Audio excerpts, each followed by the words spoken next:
Hey everybody, how you doing? I know it's been a while since I posted on my YouTube page, and I appreciate you guys hanging around. I've been in moving hell. I've been looking for a place to move. I'm moving from the Hollywood Hills.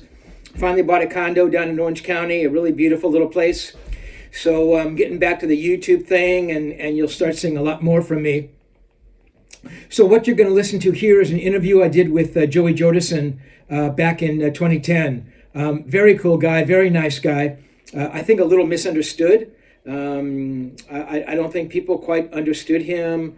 Thought maybe he was a little more menacing than he truly was. Anyway, man, it's a really good interview. He talks all about the Murder Dolls, talks about Slipknot. And in fact, my last question to him about Slipknot was, what are your plans for Slipknot? And he says, that's not a good question to ask me right now. So obviously there were big changes there. But very cool interview, very talented guy. Obviously plays guitar and writes and does all that stuff. So I hope you dig it. And again, apologies for the lapse, but you'll be seeing a lot more stuff from me. And give me a shout. Let me know what you'd like to see up there audio-wise. And if I can accommodate, I surely will. So be good, people. Bye. Hey. Yes. Hi, Stephen. Hey, how are you? Good. Okay. Go ahead. I'm sorry. Is Joey? Is Yeah, Josh? I just got off the phone. Stand by 1 minute. Oh, Hold on a second. great, man.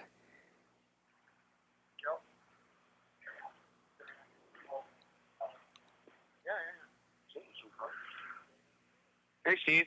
Joey. Hey, man. Hey, Long time no talk. How are you? Good. How are you? Good, man. Listen, I really appreciate you doing this. I know the last thing on your mind is probably wanting to talk. Don't worry about it, man. It's cool. Oh, great. Joey, I mean, I didn't actually know that, the Murder Dolls were, touring and stuff. I mean, Joey, can you talk a little bit about, how do the Murder Dolls feed you? How do they feed your creative soul in a way that maybe Slipknot doesn't? Like doing the new Murder Dolls record. I mean, does that feed you in a different way than it does when you're sort of in there with the Slipknot guys? Oh, it's complete. Dude, they're apples and oranges for sure. I mean, like I'm in a, I'm in a bunch. I'm into a bunch of different music, and I kind of like, put myself into different situations. I like playing with different people, but this is like what I do with Slipknot. That's my biggest passion of all time. I mean, that's my main band. But the other thing is like people thought I was crazy when I wanted to originally put the first Murder Dolls record out. They're like, dude, what the? But that's, it's just a part of my soul and it's part of my heart. And I love doing that. And it's totally different than Slipknot. I mean, and it feeds me in a different way.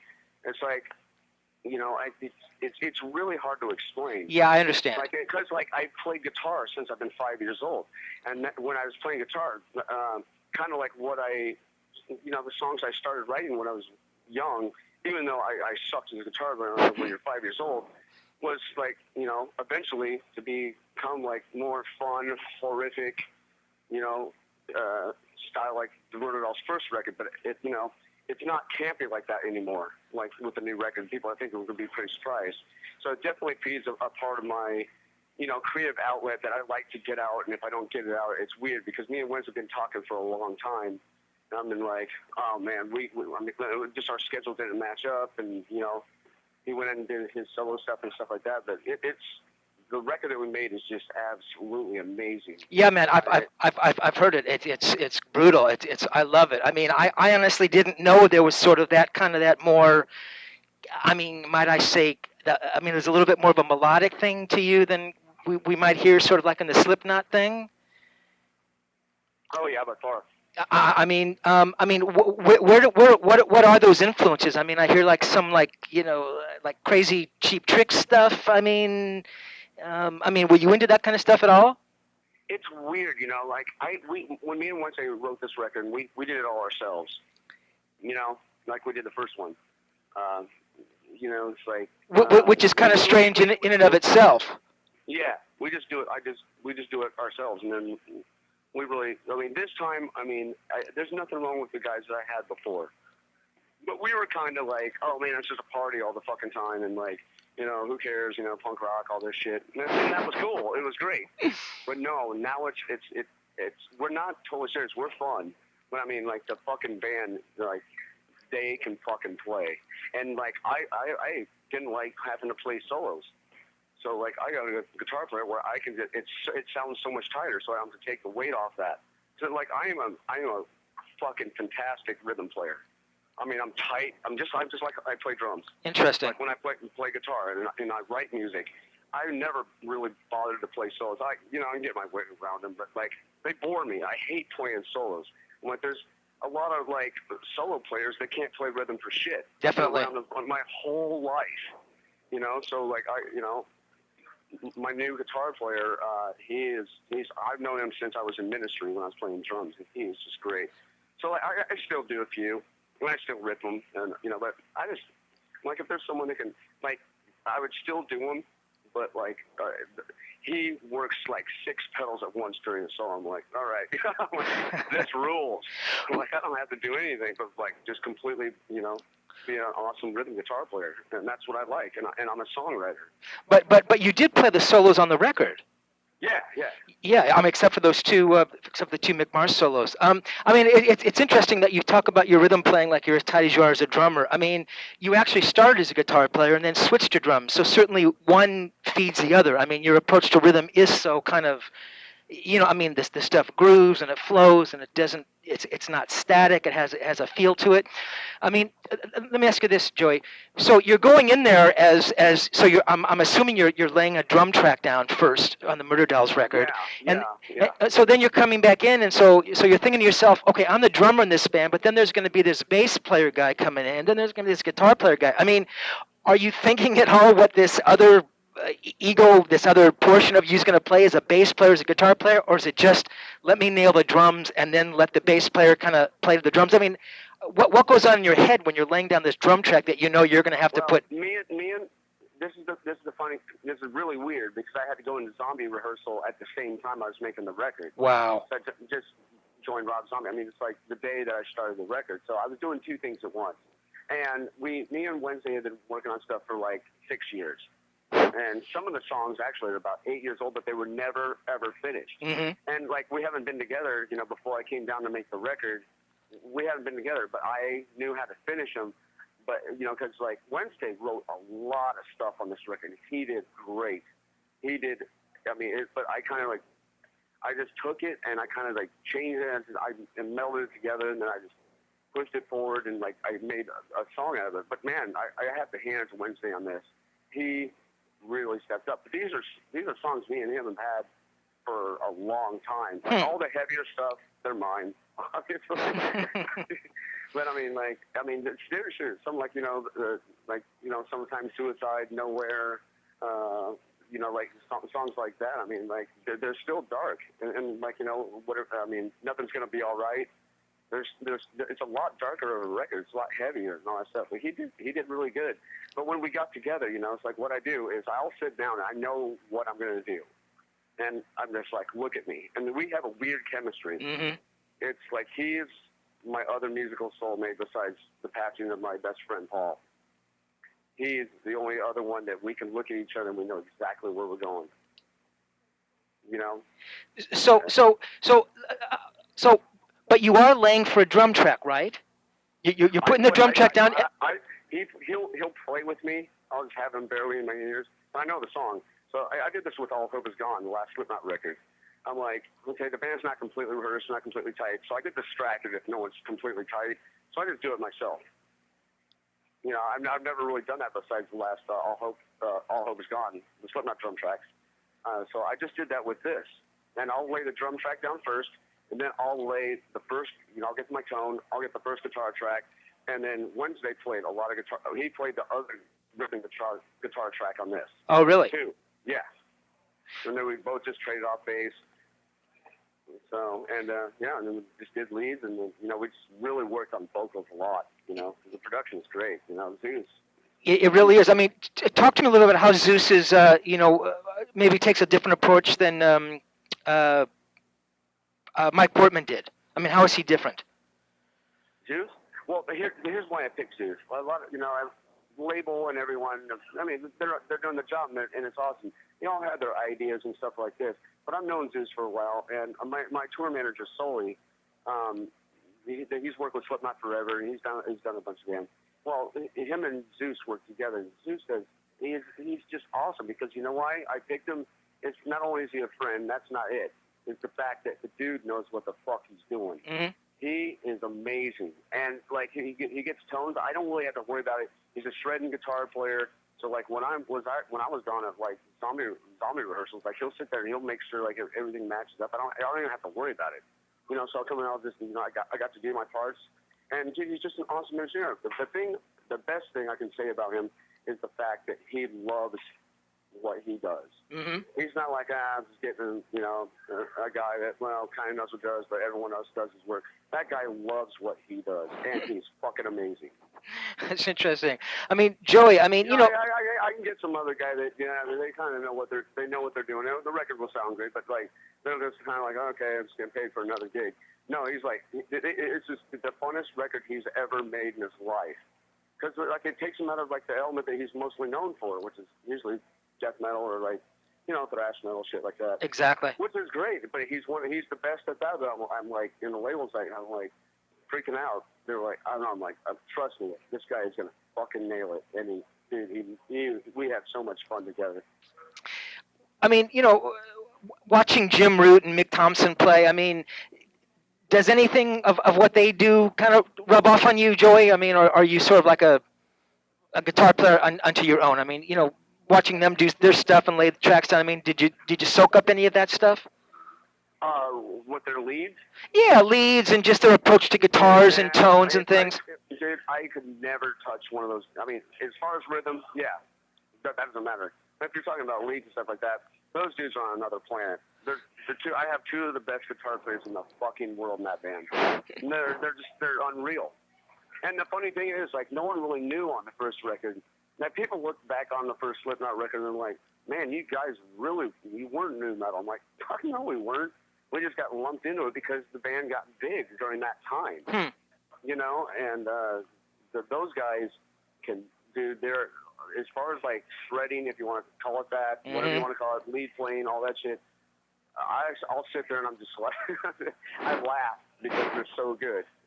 It's interesting. But, yeah, they're amazing. So I've never picked up on any of this. I've never really picked up on anything they've ever done. Mm-hmm. I don't watch them or anything like that. I'm just like, because they're just so good. I'm like, whatever.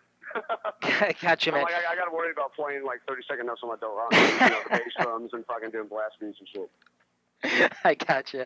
I mean, Joey, I mean, you picked out some of these songs. I mean, some of the tracks that I really liked on the record, Nowhere and Summertime Suicide, some of the more, melodic stuff. I mean, you got the slower melodic ones, yeah. Yeah, I mean, where does, like that solo for Nowhere, man? I just thought that was so great. I mean, it's a real melodic thing, and it's just, I mean, where does that come from? I mean, it's not technical at all. No, not at all. So, I mean, was that in your head when it came time for Joey Jordison to go in there and step in as a lead guitar player? I mean, did you have sort of those lines worked out? Was it noodling over some chord changes? No, I mean, the thing about like the leads for Summertime Suicide, the leads for Nowhere, and I don't know how many songs you've heard. I've heard the whole album. Those things, like with the Murder Dolls, like, I don't think about it. It's like it's a feeling that I have, it's an emotion that I have. I'm like, I don't sit there like for fucking hours, like, try a bunch of different songs, like whatever sounds cool.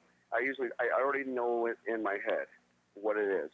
But I'll just sit there and I'll figure it out, like my initial emotion, and then I'll just lay it down. And if I know it sounds cool, then I'll leave it. Interesting. Yeah. I mean, in some respects, Joey, I mean, you touched on this earlier. I mean, do you really have a lot more room to experiment here in terms of being as a drummer, I mean, trying different beats or grooves or things that just you couldn't use with Slipknot or trying different, techniques or miking, drums? I mean, is it kind of, that kind of stuff going on at all? No, I really didn't mic anything different than I did. Well, I did. I mean, the first Murder Dolls record, I don't even consider. I mean, it rules. It's great and it's fun and it was cool for what it is. But I mean, dude, that record, and I'm not ditching it whatsoever because it did great things for the band. it was more fire. It's pretty much just a glorified demo. Hmm. I mean, it's like half of it's my old band, The Rejects, and half of it's songs from Wednesday's old band, Frankenstein Drag Queen. And we just changed all the lyrics, and half of it's re-recording all that stuff. And we just had it, like, you know, we just put it out. This I consider to be the first Murder Dolls record. Mm-hmm. You know, like, you listen to them back and forth, and like, oh shit, no, you know, if you listen to the new one, like, man, these guys like, it's like it feels like a band to me now. Mm-hmm. Well, the first thing was great. I can never say. I had some of the best times of my life with that band during the first run. But it's a different story now, and it's way tighter, and it's heavier. You know, like we got. I don't know if you've heard the whole thing. I have. Oh, the whole thing. I've heard the whole thing, definitely. Like you listen to like My Dark Place Alone. You listen to Bored Till Death. You listen to Chapel of Blood. You listen to Death Valley Superstars. You listen, you know, all, I mean, it's a completely different band. Like, we're heavy now. We're heavy. Very heavy. I mean, Joey, I mean, could you describe to me, you know, I mean, what is your drum sound? I mean, what is that tone you're looking for? How does how do the bass drums sit in the track? I mean, can you describe that at all? I mean, Yeah. It's easy. Well, what is the trick I usually use? Well, what I did, I used 20-inch kick drums on this record. Oh, really? Yeah. I always do 22s live and all that stuff. But they're a bitch to get in tune, you know, like perfect, because I'm so particular. I just got done with sound check. I was sitting out working on drums for like an hour, you know, just for a live show. Like, I know exactly. I mean, I have tinnitus, which is, you know, do you know what that is? oh man, I do know what that is. Yeah. Wow. But I still have bat ears. I can hear things like all the way down the block, all that stuff. Wow. Anyways, but it's like my ears constantly ring because I'm constantly working. Oh my God. But so what I did with this record is I got two 20-inch kick drums and I had a thicker shell on them, so they're so easy to tighten up. Gotcha. I tighten up really quick, and then I throw a trigger on it, which I didn't use that much, and I don't sound replace. I use like my sound I use with what I did with Slipknot, like it was my Slipknot tone. You know, and it's what I'm using in Zombie too. Mm-hmm. And so I have my Lisa D5, and I have two of them, so I have backup. So I tighten that up, and I just nail it, and Zeus just EQs it, and it was done. Wow. And then I just have my snare sound and all that stuff, and I just crack it. And I always use that live. I don't trigger a snare like when I'm recording. Kick is a lot easier, you know. And I don't trigger toms at all like when I'm recording. So, but I just it's really easy for me. It's like not even thinking about it. Yeah. Like, you know, I'll tune it. I'm like, okay, yep, there it is. Ding, ding, ding, ding, ding, ding. It's done. So I'm just like, you know, I'll sit down and like, you know, I have my mics where I want them. And the best thing about recording this record was that I used a 20-inch kick drum. Otherwise, might have taken a little longer. And we knocked this out in 25 days. Others might take like 3 months. Wow. That's amazing. You know, you talk about your snare, Joey. I mean, I know you've got your own signature snare there with Pearl. I mean, that must be pretty cool because, I mean, they don't give signature snares away to everybody. I mean, there really aren't. When you think of all the drummers in the world and how many signature snares there are, there's like, what, maybe 80 or 100 guys? I mean, that must feel pretty good to be recognized for that. You know what? That Pearl is, you know, when I was with Orange County, I love those guys. They treated me good, but they just didn't have worldwide support, and I didn't want to leave them. And they rule, and they're still great friends to this day. When I joined Pearl, I've never been treated like this ever, like by a company. They take such good care of me, and if I could say anything about Pearl, they're the best company in the world as far as drums. That's amazing. There's no one better, because like that's all I played, you know, like my whole life. That was my whole kid, you know, from the early Slipknot days and everything. Oh, really? Oh yeah, that's all I ever played. Because, you know, when I got the first Kiss Alive record, the double record, when I was a kid, I mean, I was really young. I was always reading, you know, the liner notes, like, you know, and I had the Pearl logo on it. It was like, they play that because they want the best, all that. So that's all I've ever played. And dude, their manufacturing right now is insane. Really? Oh my God, I don't play. I can't play anything else. I'm stuck. Well, you know, worse news is they're stuck with me. That's cool. Joy, just a couple more questions here. I'm gonna let you go. Okay. Um, could you talk a little bit about your guitar rig in the studio, Joey? Kind of your amps and guitars and what you're Yeah. playing. I have 3 different ones. It depends on a rhythm sound, a lead sound, and another. I use 3 because I have a middle track that I use, which is a JCM 2000 that's straight up the middle. Then I have 2 900s that are modded, that are on the left and the right, and it's all Marshall. All Marshall. The leads are it's the Digitech Whammy, old school Crybaby Wah Wah, a bunch of MXR pedals, there's flange, Phase 90, which I use a lot, and electro harmonics. I use a microsynth, and that's pretty much all I use. And what kind of guitars, Joey? I only use Gibson. Gibsons. Yeah. I mean, Les Pauls or? Yeah, they're all customs. Customs. But I do have a really cool guitar that I'm using live, and I have another one that I modded that I'm using live. I have 2 BC Ridges. I have it's a Warlock. It's all black. It has a reverse headstock, but it's not like the old school one. And it's not a Widow headstock. It's like a reverse one. And then I have a NAMM showpiece guitar that I actually got from Mick. And he wants to kick my ass because I bought it from him and now he wants it back. I'm not getting it back. It rules. It's blood red. I played on the last 2 Murder Doll shows I ever did. Oh, interesting. Both of them are neck through. They're almost. I mean, they're different shapes, but they're identical. And it was a NAMM showpiece, And yeah, it's just a BC Rich bitch, and a BC Rich Warlock. And I have 3 custom West Pauls, and I have also it's like an iguana green SG. It's also it's also like a kind of like a prototype. Cool. That's what I'm using right now. Oh, really? Yeah. Cool. I love SGs. Yeah. Oh, they're fun, man. Yeah, really fun. You talk about Mick Mars. I know that Mick did the solos on "Drug Me to Hell" and "Bloodstained Valentine." I mean, what was that like? I mean, that must have been pretty cool. It's cool. Like a Soliar tour manager. He tour bands Motley Crue after Slipknot. Oh. And we were playing "Drug Me to Hell." It's for some reason we're I don't know how it came up. Wednesday came up with the idea, and man, this sounds like a Mick Mars solo. This nice, simple, really tasty as hell. And it was kind of a joke. Sully was saying, I can make that happen. I'm like, all right, let's see. He's like, if I make this happen, you have to buy me a carton of cigarettes. I'm like, yeah, right. You'll make it happen. Next thing you know, he's up at the house, knows the songs. He's funnier than hell, man. He's one of the sweetest people I've ever met in my life. He is cooler than hell. And I was just sitting there watching him. We're sitting there after the track was done, just watching him play this. He's an alien. That guy is an alien. Seriously, literally, Mick Mars. That suits him. That dude's an alien. That's cool. He comes in and he went into the live room, and then he hated the sound and all screechy and noisy and all like the intro, and then what he does during the 2 solos, and he's just what we had for him, he hated it. So, he went and got his own amp, and he's like my height. I'm tiny, and we look like twins. He looks like my dad. That's funny. That's cool. It's totally cool. And I was just sitting there. I'm like, I cannot believe this is happening. We were sitting there just like, my God. And he ruled. That guy rules.